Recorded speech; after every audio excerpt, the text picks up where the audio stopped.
Alright, you've seen this before, obviously. It's my Canadian practice Mills bomb that I repainted and everything.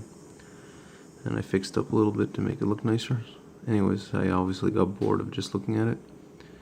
So, in the last video you saw me make a, using this, make a primer and a fuse setup. Just to see it work with the,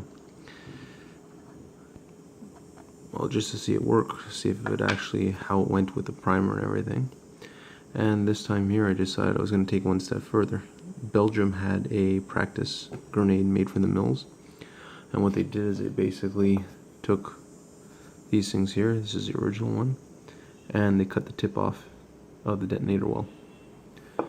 And from there they basically had a little tube, and inside the tube they put a product that smokes. So it worked just like a detonator. It was called a smoke detonator set. And what it did was it burnt the original time, and then at the end, instead of exploding and destroying the grenade, it basically just burnt up the material that was in it. Could be black powder, could be some sort of smoke charge, I don't know. I haven't found enough information on that.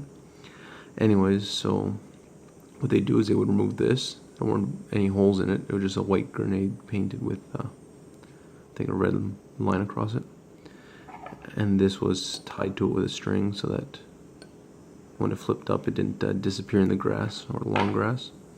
And anyways, you throw it like a regular grenade, and after the time delay there was a puff of smoke that came out of the hole here, allowing you to find it both in tall grass and give you a bit more of a understanding of how basic how the grenade would work. So it allowed you to go in, install the smoke detonator. It was a live thing at that point in time. Close it, pull the pin, throw it, and you'd get a nice little puff of smoke. Nothing too spectacular, but it did help you get used to the idea of what you were doing. So as I said, I was bored, so I ended up doing that. First step was I ended up drilling a hole through a 22 that I had pulled the head off of and emptied out, because these things here had a little hole that was covered with a piece of foil to prevent gas buildup, which would change the speed of the primer, well, speed of the fuse if you weren't careful. You didn't want to have a pressurized set, so they had a hole in it so it would vent out the top. Anyways, so I installed one in here, I put a fuse, and then I connected to that little tube that you saw over there.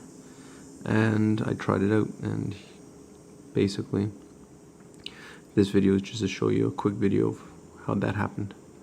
So anyways, hope you enjoy, and if you have any questions, leave them in the comments. I'm not going to tell you how to make stuff. It would just, I don't need people to start getting creative and hurting themselves. Look up the information on it a bit, you'll see right away. Anyways, hope you guys enjoy the little video, and that's about it for this one here. That's all I'm going to do with this Mills bomb, so hope you guys enjoy.